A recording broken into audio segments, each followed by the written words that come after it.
Hello दोस्तों, स्वागत है आप सभी का। आज के वीडियो में हम बात करेंगे लॉर्ड वेलेज़ली के बारे में और उनसे संबंधित सभी महत्वपूर्ण बिंदुओं पर बात करेंगे जो कि परीक्षा में पूछे जाते हैं या पूछे जाने की संभावना है। तो वीडियो को पूरा देखें।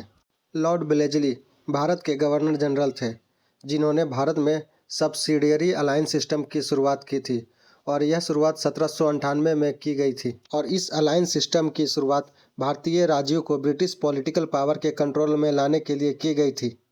पहली सब्सिडियरी अलायंस संधि 1798 में हैदराबाद के निज़ाम के साथ साइन की गई थी और इसके बाद 1800 ईस्वी में भी हैदराबाद के निज़ाम के साथ सब्सिडियरी संधि पर साइन किया गया। अब यहाँ पर महत्वपूर्ण बात यह है कि सब्सिडियरी अलायंस होता क्या था। तो सब्सिडियरी अलायंस के तहत भारतीय राजाओं को अपनी संप्रभुता खोकर ब्रिटिश सेना रखनी पड़ती थी और उसका खर्च उठाना पड़ता था, जिसके बदले में अंग्रेज उन्हें बाहरी सुरक्षा देने का आश्वासन देते थे। 1798 में हैदराबाद के निज़ाम के बाद 1799 में तंजौर, 1801 में अवध, 1803 में भोंसले, 1804 में ग्वालियर और 1817 में इंदौर। इसके बाद 1818 में जयपुर, उदयपुर और जोधपुर ने सब्सिडियरी संधि पर हस्ताक्षर किए। यह नीति वेलेज़ली द्वारा अपनाई गई बहुत ही कारगर नीति थी, जिसके तहत ब्रिटिश ने भारत का बहुत बड़ा एरिया कवर कर लिया। आइए अब आते हैं दूसरे पॉइंट पर। चौथा एंग्लो मैसूर युद्ध 1799 में हुआ था। इस युद्ध के समय भारत के गवर्नर जनरल लॉर्ड वेलेज़ली ही थे। यह युद्ध 1798 से 1799 तक चला और यह दक्षिण भारत में मैसूर साम्राज्य और ब्रिटिश ईस्ट इंडिया कंपनी और हैदराबाद दक्कन के बीच हुआ एक संघर्ष था। यह 4 एंग्लो मैसूर युद्धों में से सबसे अंतिम युद्ध था। अंग्रेजों ने मैसूर की राजधानी पर कब्जा कर लिया। शासक टीपू सुल्तान युद्ध में मारे गए। ब्रिटेन ने मैसूर पर अप्रत्यक्ष नियंत्रण स्थापित कर लिया और वाडियार राजवंश को मैसूर की गद्दी पर बहाल कर दिया। लेकिन सभी मामलों पर सलाह देने के लिए एक ब्रिटिश आयुक्त नियुक्त किया गया।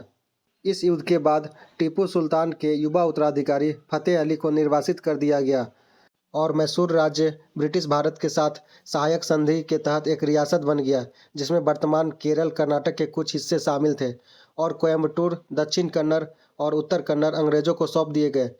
इस युद्ध की एक महत्वपूर्ण बात यह है कि जब ब्रिटिश जीत के कगार पर थे, तब फ्रांसीसी सहयोगियों ने टीपू सुल्तान को भाग जाने के लिए कहा, लेकिन टीपू ने इनकार कर दिया और प्रसिद्ध रूप से कहा, एक दिन शेर की तरह जीना 1000 साल भेड़ की तरह जीने से कहीं बेहतर है।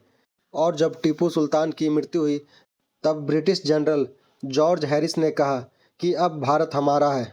आइए अब अगले पॉइंट पे आते हैं।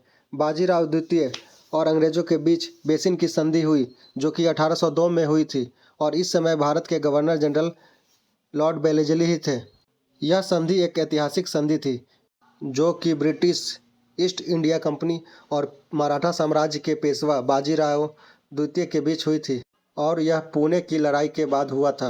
इस संधि ने भारत में ब्रिटिश साम्राज्य के विस्तार में महत्वपूर्ण भूमिका निभाई और इस संधि के कारण ही आगे चलकर दूसरा एंग्लो मराठा युद्ध हुआ। आइए अब आते हैं अगले बिंदु पर। दूसरा एंग्लो मराठा युद्ध 1803 से 1805 में हुआ, जो कि गवर्नर जनरल लॉर्ड वेलेज़ली के समय ही हुआ था और यह युद्ध 1802 की बेसिन की संधि के बाद उत्पन्न हुआ, जिसमें पेशवा बाजीराव द्वितीय ने अंग्रेजों की अधीनता स्वीकार कर ली थी। इसके परिणाम स्वरूप मराठा साम्राज्य की ताकत बहुत कम हो गई।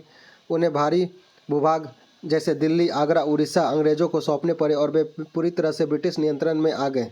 आइए कुछ और बिंदुओं पर बात कर लेते हैं जो कि लॉर्ड वेलेज़ली से संबंधित है, जैसे कि 1801 में मद्रास प्रेसिडेंसी का गठन। उसके बाद खुद को बंगाल टाइगर बताया, लॉर्ड वेलेज़ली ने खुद को बंगाल टाइगर बताया। उसके बाद कलकत्ता में फोर्ट विलियम कॉलेज की स्थापना भी लॉर्ड वेलेज़ली के समय ही हुई। तो यह सब महत्वपूर्ण पॉइंट थे जो कि लॉर्ड वेलेज़ली से संबंधित थे, जो अक्सर परीक्षा में पूछे जाते हैं और पूछे जाने की संभावना बनी रहती है।